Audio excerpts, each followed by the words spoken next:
Hablando de este tema de la conducta del cristiano y la Biblia. Y como dije, la conducta tiene que ver con todo el contexto de nuestro diario vivir en cualquier lugar, en cualquier lugar. Y me encontré algo muy interesante para entrar en el tema.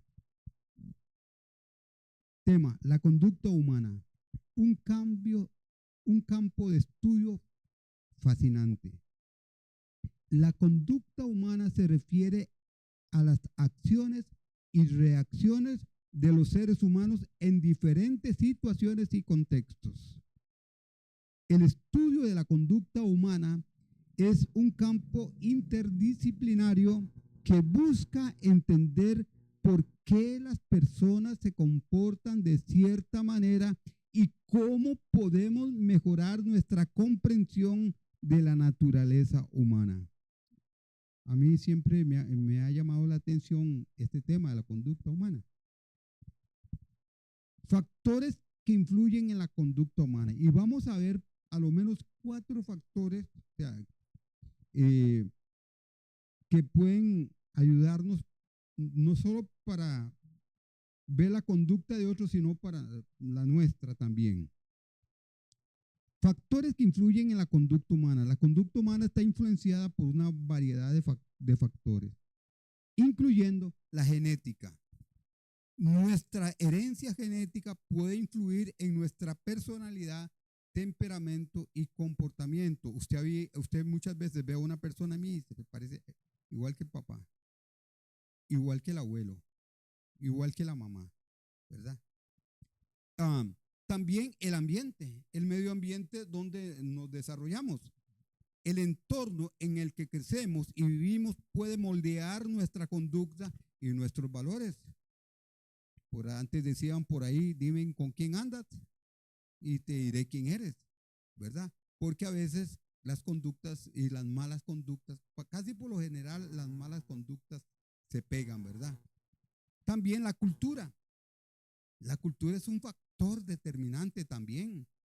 La cultura es en la que nosotros nos desarrollamos, puede influir en nuestras creencias, valores y comportamientos. También la cultura. Y la otra es la experiencia. Nuestras experiencias personales, sociales pueden influir en nuestra conducta y en nuestras decisiones.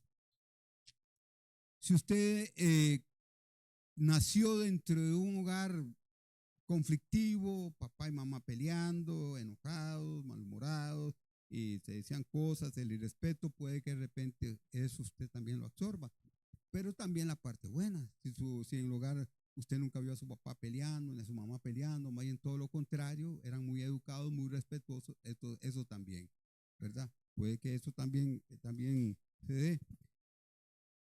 También hay disciplinas que estudian la conducta humana. La conducta humana es estudiada por varias disciplinas, incluyendo la psicología. La psicología se enfoca en el estudio de la mente y el comportamiento humano. La sociología se enfoca en el estudio de la sociedad y las relaciones personales. La antropología se enfoca en el estudio de la cultura y la diversidad humana. La neurociencia, que se oye hoy en día también, se enfoca en el estudio del sistema nervioso y su relación con la conducta humana. A veces pasa eso también. La importancia del estudio de la conducta humana. El estudio de la conducta humana es siempre porque nos permite entender mejor a los demás. A veces ¿por qué esa persona reacciona de esa manera? ¿Por qué esa persona es así? ¿Verdad? A veces no entendemos. Porque una persona que usted lo conoció, el vecino, que era muy callado, que nunca, o sea, usted no podía señalarlo con nada, de un pronto a otro se da una torta. Hizo algo. ¿Cómo? Fulano de tal hizo eso.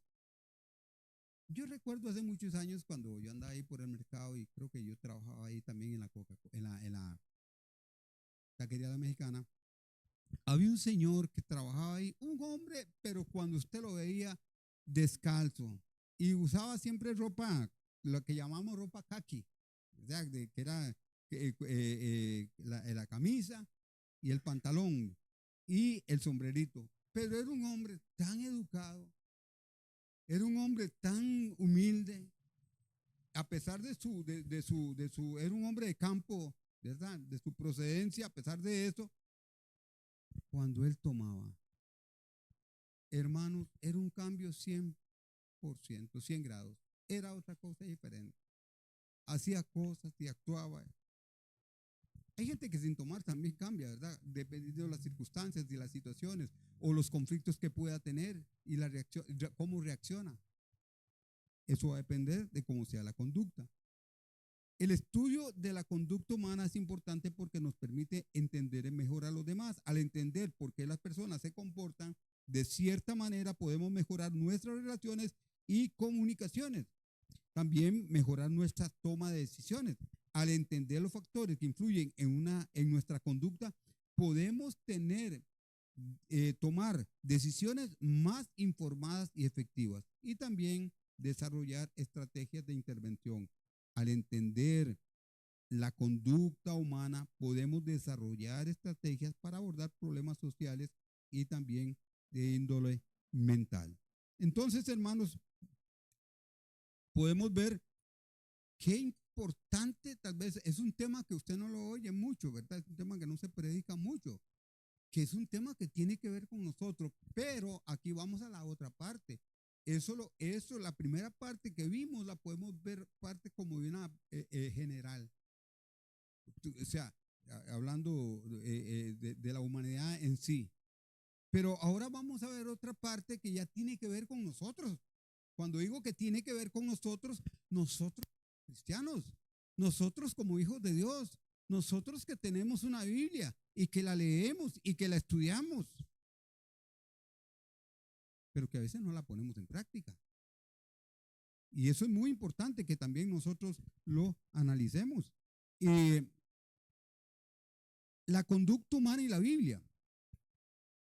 Algo rápido.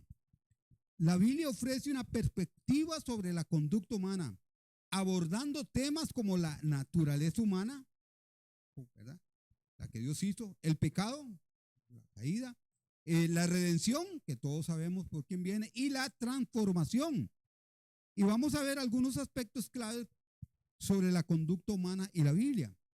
La naturaleza humana según la Biblia, creación, fuimos creados a imagen de Dios. La Biblia enseña que los seres humanos fueron creados a imagen de Dios, en dignidad y valores inherentes. O sea que eso ya está dentro de nosotros. Así nos hizo Dios. Eso lo vemos en Génesis capítulo 1, versos 26 y 27. Pero aquí entra el conflicto ya a partir del capítulo 3. Pecado y caída.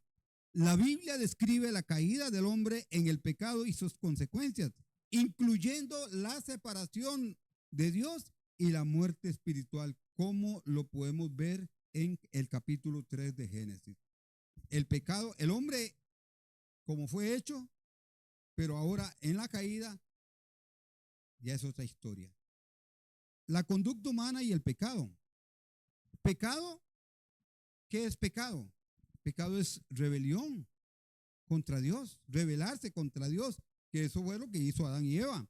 La Biblia describe el pecado como una rebelión contra Dios y su voluntad, según Romanos 13:2. Consecuencias del pecado. La Biblia enseña que el pecado tiene consecuencias, incluyendo la muerte espiritual y la separación de Dios. Porque, como dice Romanos 6:26, porque la paga del pecado es muerte, separación de Dios. Nosotros estábamos muertos, no físicamente, estábamos muertos espiritualmente porque estábamos separados de Dios, pero a través de Jesucristo venimos nuevamente a ser amigos de Dios, a tener relación con Dios. Ahora viene la parte interesante, la redención y la transformación. ¿Y cómo viene la redención? A través del sacrificio de Cristo en la cruz del Calvario. La Biblia enseña que la redención es posible a través de Jesucristo, quien murió por nuestros pecados y resucitó para nuestra justificación, como dice Romanos 5, 8 y 9. También transformación a través del Espíritu Santo. El Espíritu Santo viene y hace algo poderoso en nosotros, y a través conforme a lo que la palabra de Dios enseña, el Espíritu Santo hace un trabajo maravilloso de transformación. La Biblia enseña que el Espíritu Santo puede transformar nuestra conducta y nuestra naturaleza, haciéndonos semejantes a Cristo. Segunda de Corintios 3, 18. Implicaciones para la conducta humana. Amor y compasión. La Biblia enseña que debemos amar a Dios y a nuestros prójimos, mostrando compasión y misericordia hacia los demás. No hay excepción. Lo hacemos o tenemos que hacerlo como Dios lo manda. Mateo 22, 37 al 40, cuando Jesús dice que el mandamiento primero es igual que el segundo, y el primero es amar a Dios con toda nuestra fuerza, mente, la cosa, ¿no? Y el segundo mandamiento es semejante. ¿Y cuál es? Amar al prójimo. ¿Cómo amamos al prójimo? Como a nosotros mismos. Implicaciones, esas son las implicaciones. Santidad y obediencia. La Biblia enseña que debemos de buscar la santidad y la obediencia a Dios, viviendo de acuerdo a su voluntad, conforme a lo que dice 1 de Pedro capítulo 1, versos 15 y 16. Vivir una vida de santidad, vivir una vida de obediencia. Sin santidad, sé santo porque. Entonces, hermano, esos dos puntos de vista. Los versículos que vimos o que se leyeron son muy, muy interesantes y muy importantes para que nosotros podamos entender un poquito más. A manera de introducción, Efesios, y porque es el texto que tenemos, ¿verdad? Para la enseñanza. Efesios es más que una carta. En realidad es un tratado teológico que ha sido colocado dentro de un marco epistolar, como epístola, como carta.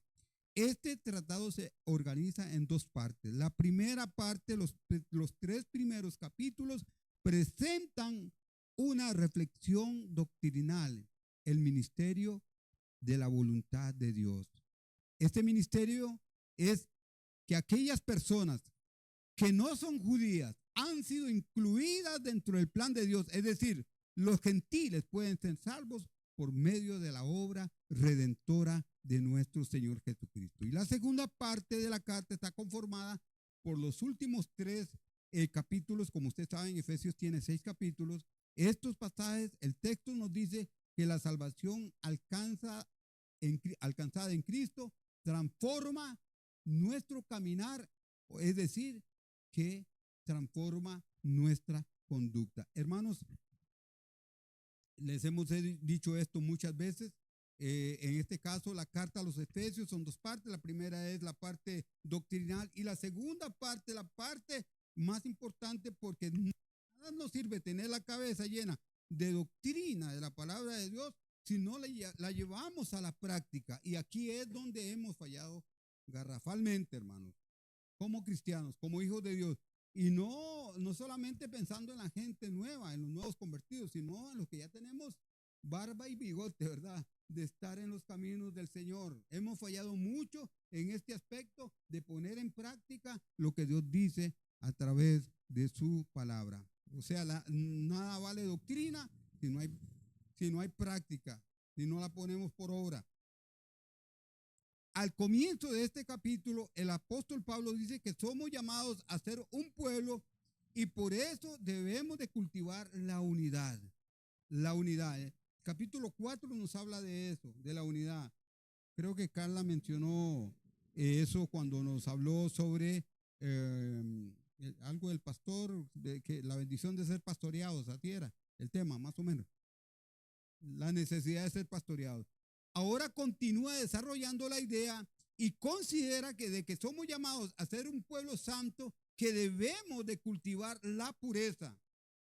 Unidad y pureza son 2 características indispensables del pueblo. Vuelvo a repetirlo, hermano, unidad y pureza.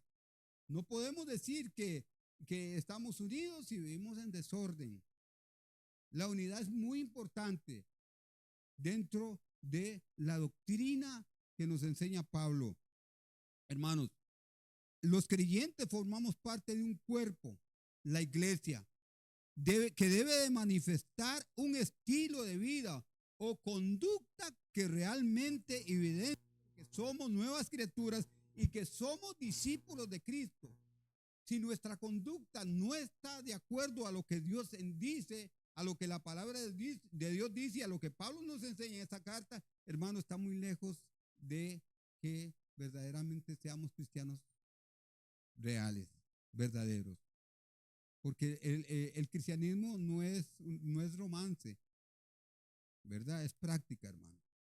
Es amor verdadero hacia aquel que nos llamó. Y aquel que nos llamó por su misericordia, por su gracia. Pero nosotros debemos responderle a Él siendo obedientes, teniendo una buena conducta en todo lugar y en todo campo, hermano. Y hermano, ¿sabe qué? Mucha gente ni siquiera se da cuenta de que tiene una mala conducta. Usted sabe que hay cristianos sentados en las iglesias, miles de cristianos en todo el mundo, hermanos, sentados en las iglesias y ni siquiera se dan cuenta de que tienen mala conducta. No se han dado cuenta. No se dan cuenta. Y yo siempre pienso y digo, un gesto, una palabra, una actitud, una acción, hermanos, muestran mi conducta. Y por eso, hermano, es que usted es muy estricto, es que usted es muy esto, es que usted es muy aquí, muy legalista. No, eso no es legalista, eso es Biblia, hermano. Es lo que la palabra de Dios dice. El toque de una puerta, puede decir muchas, cuando alguien toca una puerta. O cuando se cierra una puerta, también. Dice mucho, hermano. ¿Verdad? Un sartén en la cocina puede decir muchas cosas. Puede decir muchas cosas. Y así sucesivamente, hermano. En nuestro diario vivir. La exhortación de la epístola es un llamado al comportamiento que refleje en forma práctica las implicaciones de la fe cristiana.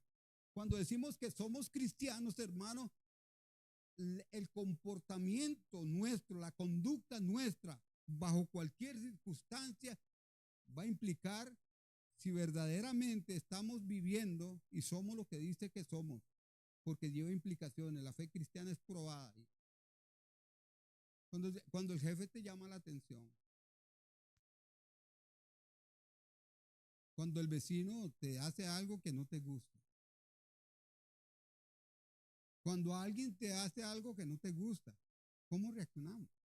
Ahí es donde es expuesta nuestra conducta. Cuando papá me dice algo, ¿cómo reacciono? Ahí es que en esas fricciones, es donde verdaderamente se muestra la verdadera conducta cristiana. Porque puede de repente, como vamos a ver más adelante, que manifestemos una conducta no cristiana, diciendo que somos cristianos. Usted no puede manifestar una mala conducta como cristiano si usted dice que es cristiano. Porque si usted demuestra una mala conducta, usted está diciendo que no es cristiano. Por lo que dice en los versículos que se leyeron.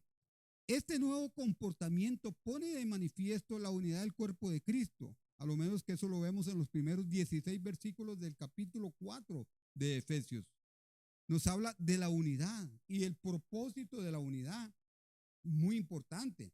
El propósito de los ministerios que Dios llama para la edificación del cuerpo de Cristo, para la edificación de los santos, para llegar a la estatura del varón perfecto. Esa es la consigna del Señor.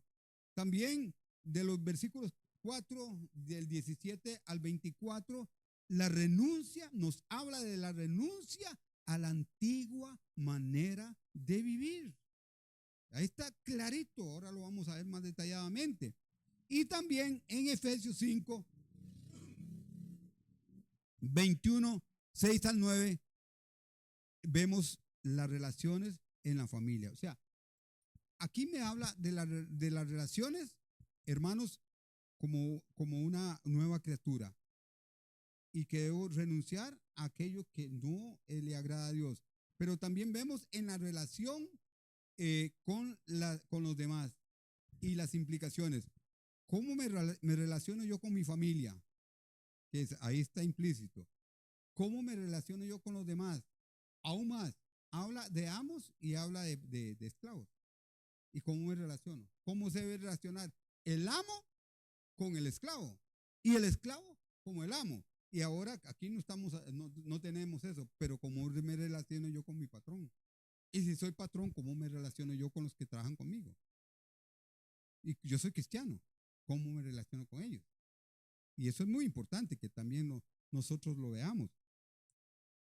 Ahora, el creyente no solo debe andar en la luz, como dice Efesios 5, 6 al 20, sino que también debe demostrar ese nuevo comportamiento en sus relaciones familiares. Yo creo que el lugar más evidente de mi buena conducta cristiana es en mi familia, es en el hogar. Tanto matrimonio que hoy se está despedazando, se está dividiendo, tanta familia que está, ¿cómo se llama? Dividida, peleando entre sí por situaciones, ¿no? Y cristianos, son cristianos, van a la iglesia. Y tanto conflicto que hay, todo y sencillamente porque no es solo andar, decir que yo soy luz, o creer que yo soy luz, o decir que yo soy luz. No, como es mi comportamiento dentro del núcleo familiar. Y eso es lo que nos dice también el apóstol. Ahora bien, la nueva vida no se consigue sino mediante una lucha contra las fuerzas de la maldad y la muerte. Hay una pelea, hay una lucha. Hay una lucha brava, hermano. Brava porque para vivir dentro de esta dimensión hay que luchar con cosas personales, con cosas internas, con cosas que quizás estén ahí y a veces nosotros ni nos damos cuenta. Y alguien dirá, ¿por qué esa persona reacciona así? ¿Por qué siempre reacciona así? O a veces uno mismo puede decirse, ¿por qué yo hago eso? ¿Por qué yo digo eso? ¿Por qué reacciono así? O sea, a veces no. Ahora, como punto primero, los versículos 17 al 19, dice así: Esto pues, digo y requiero en el Señor. Aquí, como nos enseñaba en algún momento Carla, hay una conexión. Y estos versículos nos hablan cómo no debemos de vivir como cristianos. ¿Cómo no debemos de vivir? Ahora pues digo y requiero en el Señor que ya no, ¿qué? Subraye esa palabra, andéis. Y esa palabra andéis, usted busca los sinónimos que usted quiera y se va a dar cuenta que tiene que ver con nuestro caminar, con nuestro vivir, tiene que ver con nuestra conducta. Y dice que ya no andéis como los otros gentiles. Obviamente que aquí le está hablando a gentiles que se convirtieron al Señor y está hablando de gentiles de cómo eran antes, que andan en la vanidad de su mente, teniendo el entendimiento entenebrecido, ajenos a la vida de Dios y por la ignorancia, wow, qué palabra más fuerte, que en ellos hay, otra palabra fuerte, por la dureza de su corazón, los cuales después que perdieron toda sensibilidad, se entregan a la lascivia para concretar con avidez toda clase de maldad. Oiga, hermano, perdieron toda sensibilidad. Yo no sé, hay gente que pierde la sensibilidad de algo. Antes le hacían cosquillas y ya perdió la sensibilidad, ya no siente nada, ¿verdad? O hay gente que tal vez por alguna razón tiene trabajando en alguna cosa, se le hace un callo y al principio le dolía, pero ya después no le duele, ya agarra cualquier cosa y no le duele ni cosa por el estilo. Bueno, muchas veces nos pasa a nosotros igual, que perdemos la sensibilidad, pero eso no es parte de la vida cristiana, es parte de la vida anterior sin Cristo, pero muchos cristianos todavía la tienen. Sí. Vale que hoy no vinieron, dijo aquel, ¿verdad? Destaca sobre todo el factor intelectual en la manera de vivir. Ya no andéis. Por medio de palabras como 4 palabras que menciona el apóstol: mente, entendimiento, ignorancia y corazón. Eso éramos antes. Y eso es lo que hacen los gentiles. Ahora nosotros no. ¿Cuál es el origen de la oscuridad de las mentes paganas? Si comparamos estos 3 versículos con Romanos capítulo 1, vamos a Romanos capítulo 1, para volver nuevamente a Romanos, ¿verdad? Versículo 18, y aquí habla de la culpabilidad del hombre. Porque la ira de Dios se revela desde el cielo contra toda impiedad, injusticia de los hombres que detienen con injusticia la verdad. Porque lo que de Dios se conoce les es manifiesto, pero porque pues Dios se lo manifestó. Porque las cosas invisibles de Él y su eterno poder y deidad se hacen claramente visibles desde la creación del mundo, siendo entendidas por medio de las cosas hechas, de modo que no tienen excusa. Pues habiendo conocido a Dios, no le glorificaron como a Dios, ni le dieron gracias, sino que se envanecieron en sus razonamientos y su necio corazón fue entenebrecido. Profesando ser sabios, se hicieron necios y cambiaron la gloria del Dios incorruptible en semejanza de ¿qué? De hombre corruptible, de aves, de cuadrúpedos y de gentiles. Por lo cual también Dios los entregó a la inmundicia, a la concupiscencia de sus corazones, de modo que deshonraron entre sí sus propios cuerpos, ya que cambiaron la verdad de Dios por la mentira, honrando y dando culto a las criaturas antes que al Creador, el cual es bendito por los siglos. Amén. Por eso Dios los entregó a pasiones vergonzosas, pues aún sus mujeres cambiaron el uso natural por el que es contra naturaleza. Al igual modo también, y de igual modo también los hombres, dejando el uso natural de la mujer, se encendieron en sus lascivias unos con otros, cometiendo hechos vergonzosos, hombres con hombres, y recibiendo en sí mismo la retribución debida a su extravío. Y como ellos no aprobaron tener en cuenta a Dios, Dios los entregó a una mente reprobada para hacer cosas que no convienen, estando atestados de toda inmundicia, fornicación, perversidad, avaricia, maldad, llenos de envidia, homicidios, contiendas, engaños y malignidades, murmuradores, detractores, aborrecedores de Dios, injuriosos, soberbios, altivos, inventores de males, desobedientes a los padres, necios, desleales, sin afecto natural, implacables, sin misericordia, quienes habiendo entendido el juicio de Dios, que los que practican tales cosas son dignos de muerte, no solo las hacen, sino que también se complacen con los que la practican. Hermano, con lo que estamos viendo aquí en Efesios, hermano, es algo muy parecido, la lista que da ahí. Y como dice el mismo texto, eso eran en otros tiempos. Ustedes eran eso. En este primer punto vamos a ver la obstinación. Efesios 6:18, la dureza de corazón, dice Pablo. La palabra que Pablo utiliza es una palabra médica, que es osteoporosis. Y todos sabemos que la osteoporosis son problemas de huesos. Hay algunas personas que padecen de esa enfermedad de la osteoporosis, ¿verdad? Que es un dolor que no se quita, hermano. Que no, le dan medicina, se pone de una manera, se pone de otra manera, hagas esto y aquello, porque es un problema muy en los huesos. Es un término que habla de eso, ¿verdad? De los poros, que es una clase de mármol, o en los escritos médicos, un callo o una formación ósea de las articulaciones. Eso es obstinación. Ojo a eso, porque hay obstinación espiritual también. Junto con la palabra osteo, hueso, eso quiere decir, se ha formado el nombre osteoporosis, que es la enfermedad de los huesos que con la pérdida del calcio se vuelven quebradizos. Es como cuando a la madera se le mete el comején, ¿verdad? ¿Se ha visto?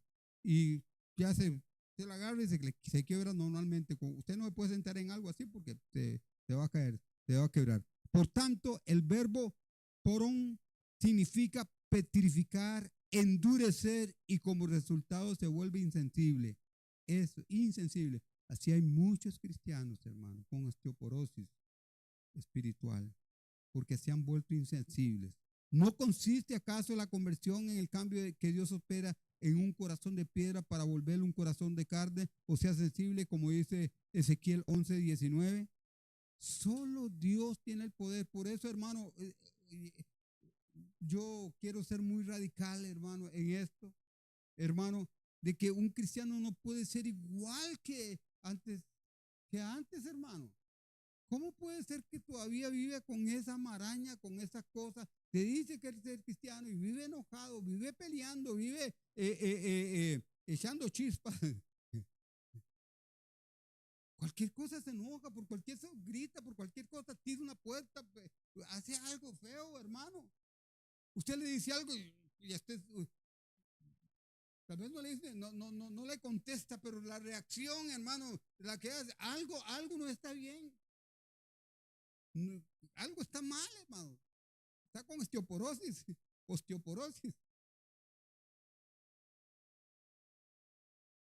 Número 2, otra palabra que usa el apóstol, esta palabra oscuridad, viene dada por 3 situaciones: la vanidad de la mente, el entendimiento entenebrecido y la ignorancia que hay en ellos. Están en oscuridad. Eso éramos antes nosotros, pero ahora no podemos ser iguales. ¿Aló? La primera es el vacío, la nada. La segunda, las tinieblas. Y la tercera tiene una causa moral, la dureza. La dureza del corazón hace que nosotros, hermanos, no cambiemos, que seamos iguales. Podemos cambiar por un tiempo. Sí. Y por un tiempo nos vemos santitos, por un tiempo somos aquí, por un tiempo somos, wow, a una cuarta del suelo caminando, ¿no? Pero vino un detonante, cualquiera que sea el detonante. ¿Conoce gente así usted? Haga así, yo conozco a alguien. Haga así, yo conozco a alguien. Porque ven, que nos vean de una manera es una cosa a lo que realmente somos. La gente puede formarse conceptos de nosotros muy bonitos.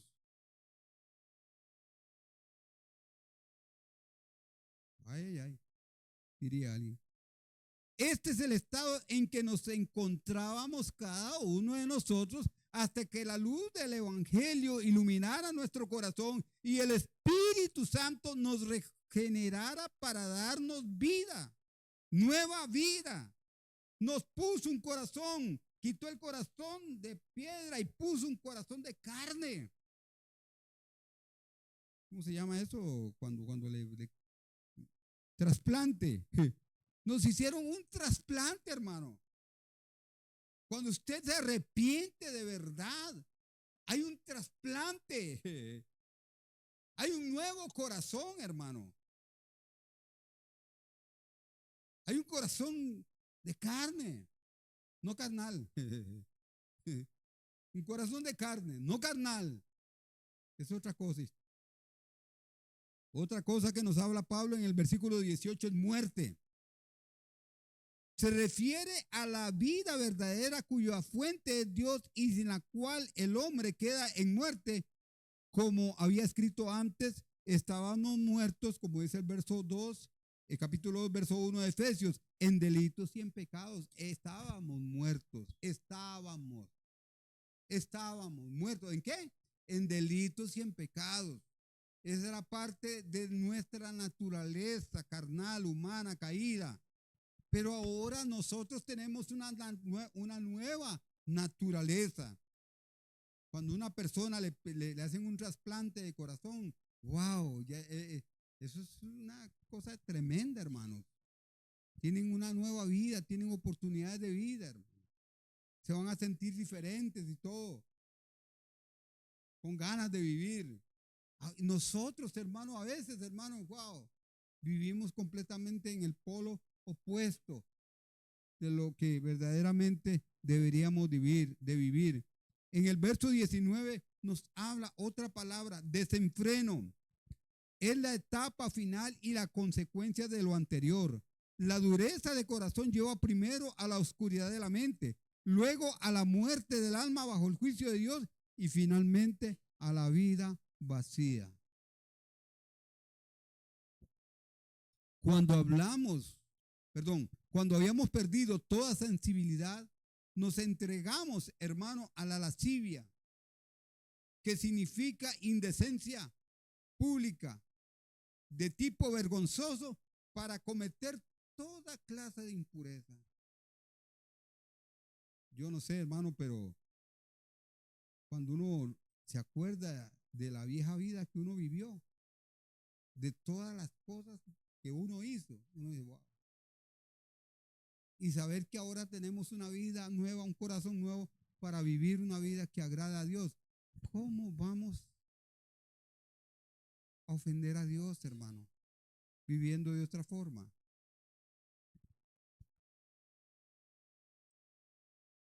Como segundo punto, en los versículos 20 al 24, Pablo nos habla de la conducta a partir de nuestra conversión. Primero vimos cómo no debemos de vivir. No debemos de vivir con la vieja vida. Ahora Pablo nos habla de vivir con la nueva vida. El verso 20 actúa como una bisagra, ¿verdad? Como un conector, una bisagra que se mueve para abrir y cerrar entre el texto anterior y el cual en nuestra versión no nos muestra adecuadamente el agudo contraste del más vosotros. ¿Ve? ¿Qué dice el verso 20? Más vosotros. Más vosotros. Antes andaban, pero ahora, por decirlo, andan, que esa palabra la vamos a ver más adelante, andan, caminan, viven, más vosotros, ¿qué dice? No habéis aprendido así. No dice de Cristo, dice a Cristo.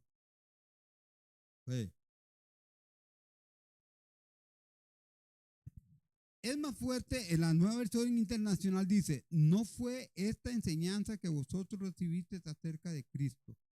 En contra de la insensibilidad, oscuridad y desenfreno pagano, Pablo despliega un proceso completo de educación moral cristiana utilizando tres expresiones paralelas que se concentran en tres verbos: aprender, oír y ser enseñado. Nosotros, a lo menos yo, 33 años, con una enseñanza pecaminosa, carnal, humana y todos los males sabidos y por haber, pecados sabidos y por haber, estaban ahí. Pero cuando yo vengo a Cristo, ya entro en otra dimensión. Ya mi vida es otra, mi vida es diferente. Ya comienzo a aprender conforme a la palabra de Dios cómo debo de vivir, cómo debo comportarme, cuál debe ser mi conducta o nuestra conducta. Entonces, hermano, tenemos que oír lo que Dios nos dice. Hoy ustedes están oyendo, los presentes y los que nos siguen.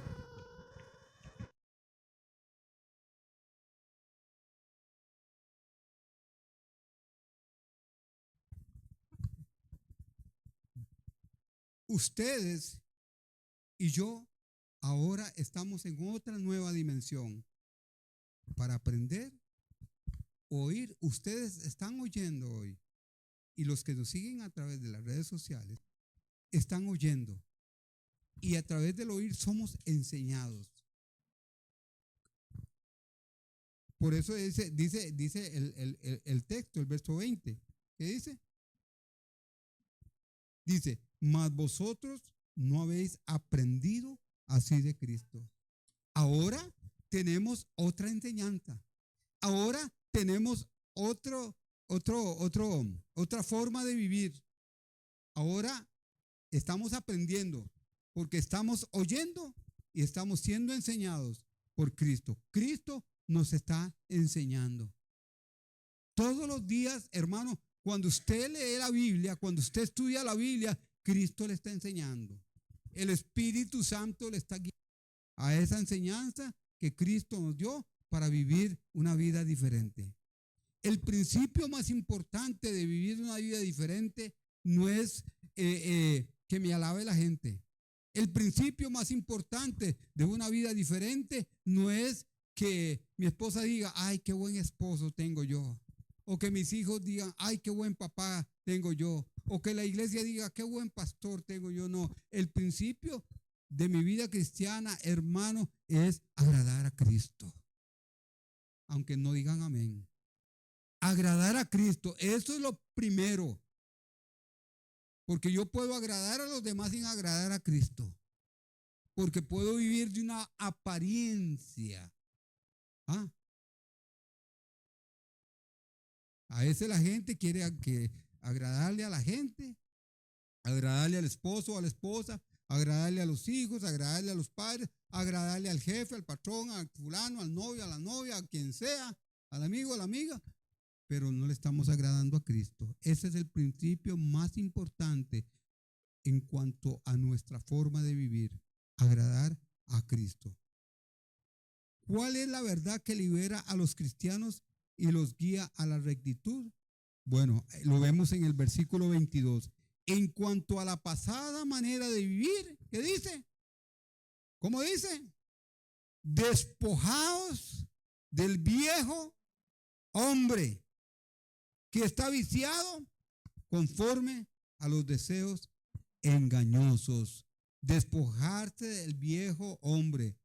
En nuestra versión se han traducido los verbos de esta versión como si fueran imperativos, pero originalmente esta porción, estos versos son infinitivos, o sea que siempre hay que hacerlo, hermano. Es decir, como si el hecho de despojarse y revestirse fuera un mandamiento. Si lo comparamos con el pasaje paralelo de Colosenses, vemos que el acto de despojarse es algo que pertenece al pasado, coincidiendo en nuestra conversión. En el día que nos convertimos, nos despojamos del viejo hombre y nos revestimos del nuevo. Pero hay gente que todavía lo está haciendo. Hay gente que lo sigue haciendo. Tiene años y años y años de estar en la iglesia y sigue despojándose del viejo hombre. ¿Cómo es eso? ¿Cómo es eso? ¿Ya usted te ha revestido del nuevo o no? En la conversión genuina, auténtica, ya usted se despojó del viejo hombre. Y el viejo hombre, hermano, se despoja del viejo hombre, se despoja de las mañas, de los pecados, de la mala conducta.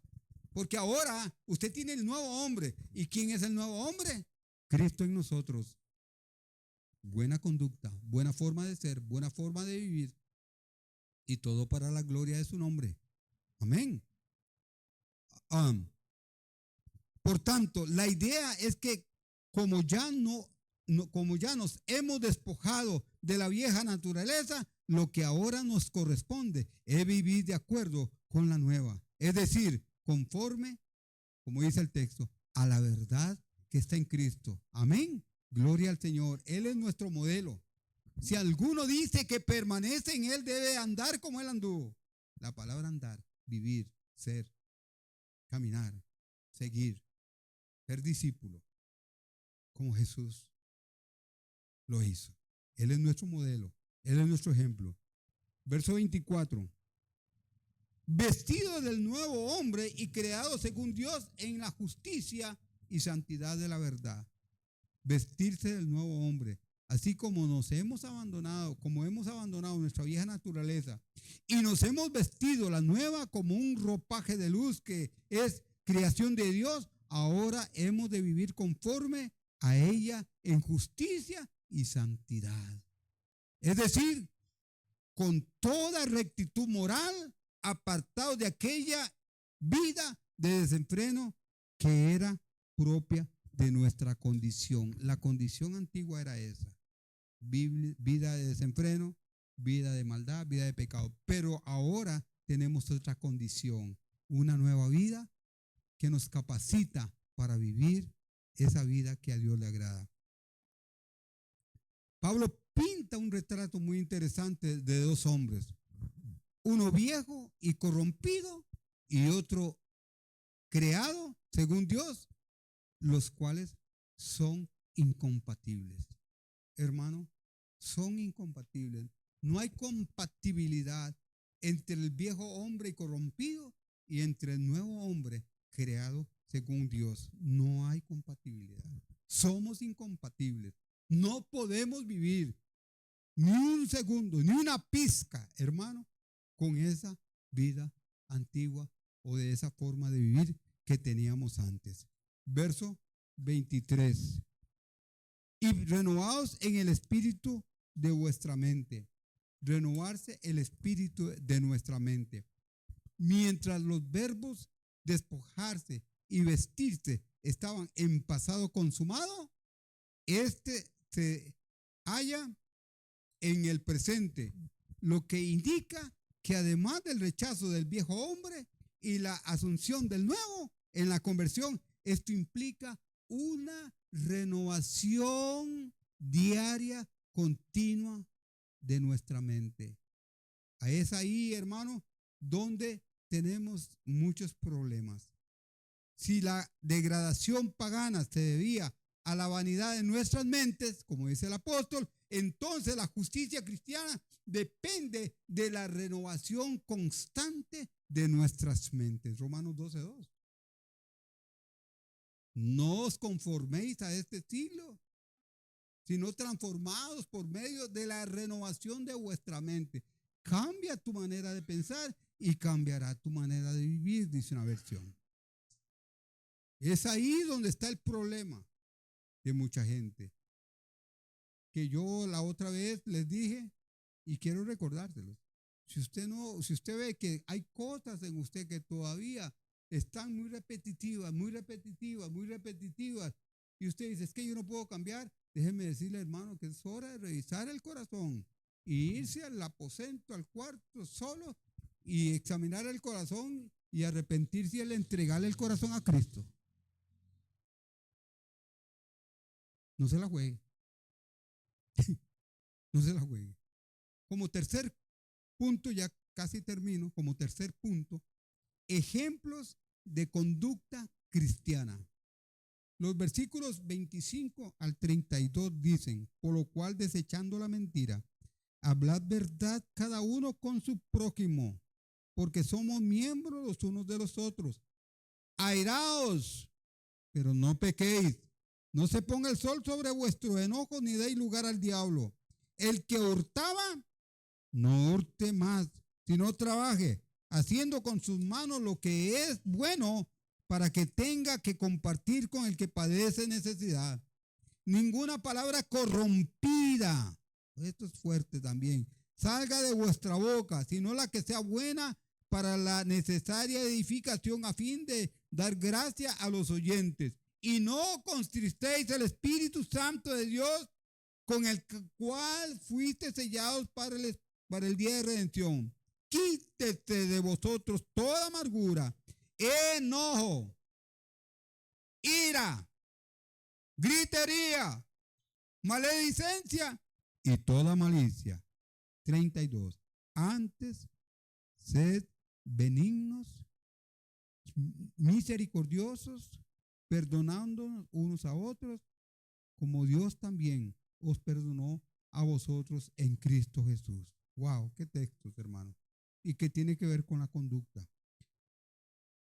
Como hemos dejado nuestra vieja naturaleza y ahora estamos revestidos de la nueva, nuestra conducta nueva debe ser completamente coherente con la clase de persona que llegamos a ser. Hermano, no es normal. No es normal que un cristiano todavía diga malas palabras, que todavía haga cosas, hermano, que no están correctas. Yo les he dicho a ustedes, hermano, no compren cosas robadas. Si usted no sabe la procedencia de algo, no lo compre. No lo compre, hermano. No lo compre. No se meta en deudas con gente que no tiene que meterse por más necesidad que usted tenga. Muchos cristianos están endeudados y también, hermanos, están sentenciados a muerte porque no pagan. Cristianos, dolorosamente. Porque esa no es la conducta del cristiano, hermano. No sea usted un empleado que llega a la hora que quiera, que haga el trabajo como usted quiera. No, hermano, sea un empleado ejemplar. Como cristianos debemos ser los mejores empleados, no por competitividad, sino por la naturaleza que está en nosotros, que la nueva naturaleza, la nueva vida, que es Cristo en nosotros. Y así debemos de vivir. Verso 25 del capítulo 4, ya lo leímos. Desechar la mentira y hablar la verdad. Wow.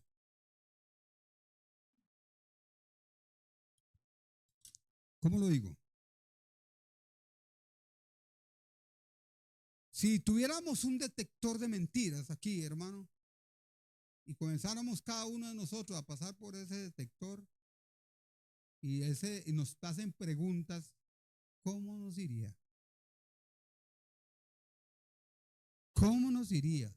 Estrellita, ¿cómo nos iría? ¿Qué iría? ¿Cómo se manifestaría ese detector? Decimos algo. No, hermano. Hay que hablar verdad. Como dijo un hermano, sé sincero contigo mismo y serás feliz. La sinceridad, hablar verdad. A veces nosotros, ¿por qué no llegó? Pues que viera que había una presa. ¿Por qué llegó tarde? Porque me dejó el bus. No, el bus no lo dejó usted. Usted dejó el bus. Ay, si usted tuviera el jefe que yo tengo que mentirle porque si no le miento me corta el rabo. Ah, es que yo manejo números y hey, cuando el jefe me dice que ponga un número más, hey, yo tengo que ponerlo. Pero usted es cristiano.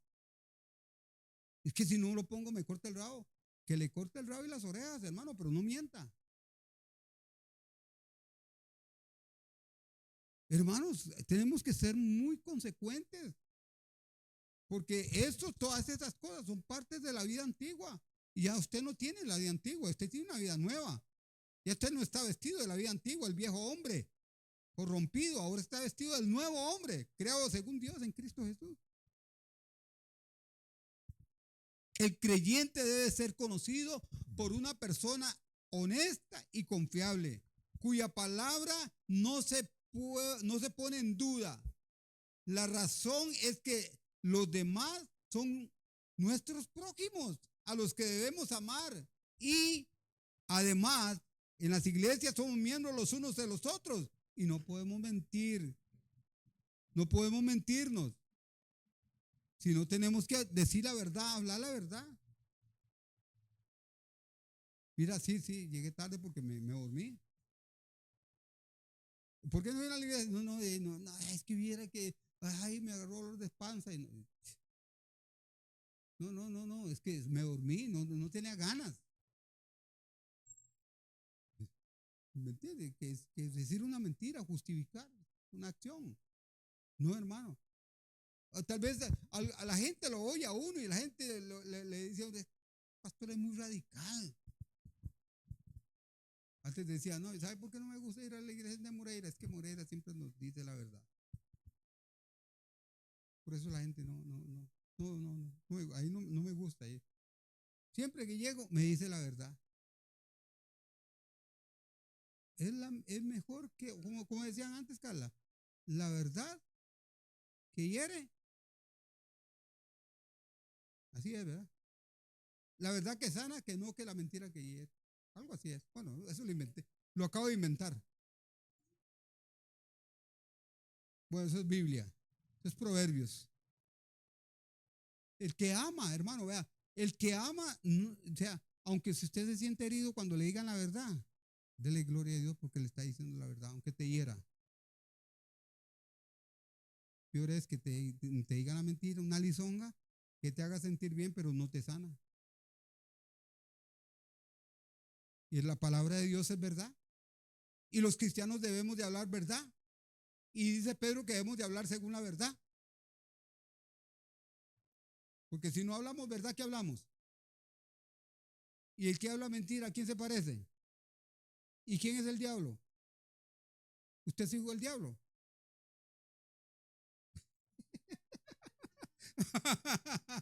Ah, pero mentimos. Aleluya, dijo Carla. Termino con esta. De hoy en 8 terminamos. Si os airáis, no pequéis, dice el verso 26 y 27. Si os airáis, no pequéis. El uso del condicional implica algo así como el enojo cristiano, pero cuidado, porque en Efesios 4:31 la ira es una de las cosas que debemos de quitar de vosotros, dice el verso 31. Airarse. Ay, pero ¿quién no se enoja? Eso me ha dicho gente a mí. ¿Quién no se enoja? Todos nos enojamos, por más cristiano que sea. El más santo se enoja. Ojo, usted se puede airar por caos, por la ira que, por decirlo de alguna forma, puede ser permitida por Dios, es cuando usted se aira contra el pecado y contra el diablo, pero no contra el hermano, no contra la hermana, no contra su esposo, no contra su esposa, no contra su padre, no contra su hija, no, hermano, no. Esa ira, no, esa ira hay que quitarla. Porque Pablo dice que hay que quitar esa ira, ¿o no? Hay una ira mala y una buena. La ira buena es la de Dios, que surge de su justicia. Porque Dios también, ¿qué dice? ¿Qué dice la Biblia? Mía. Dios también, o sea, tiene ira contra el pecado, contra la maldad, contra la injusticia. Pero cuidado, cuando se trata de enfrentarnos al mal, debe haber ira santa y no transigir. Tiene que ser una ira santa, justa, pero no, hermano, Dios no permite que usted se aire contra su hermano. Dios no permite que usted se aire y se enoje contra su prójimo. Dios no lo permite. Eso no debe ser, porque todos fuimos hechos a la imagen de Dios. Hermano, termino acá. Voy a dejarlo acá. No da lugar al diablo, porque la línea de separación entre la ira correcta e incorrecta es muy fina y el diablo se aprovecha. Interesante, ¿verdad? Interesante lo que dice ese texto. 26. Airaos, pero no pequéis. No se ponga el sol sobre vuestro enojo.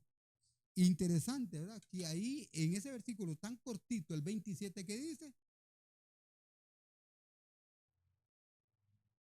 porque puede que de repente Una persona cuando se ira le da lugar al diablo, porque cuando se ira, hermano, se destapa una olla, hermano. Se destapa una olla, un volcán que puede que de repente estuvo dormido ahí y que de un pronto a otro ¡ah! Hace erupción. Y yo conozco muchos hermanos volcán. Muchos hermanos volcán. Hermanos, conozco muchos hermanos volcán que han estado ahí, están ahí, y ahí están guardando y guardando y guardando, y de un pronto a otro, ¡pum! ¿Y quién gana ahí?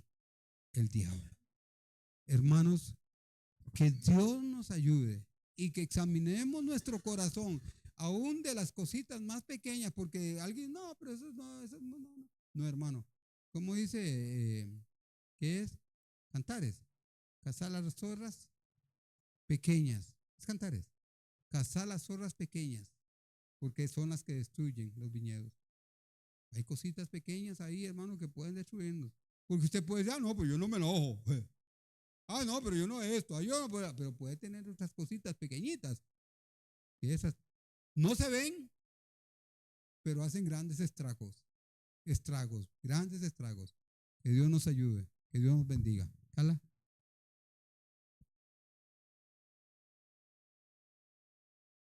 Dios en 8.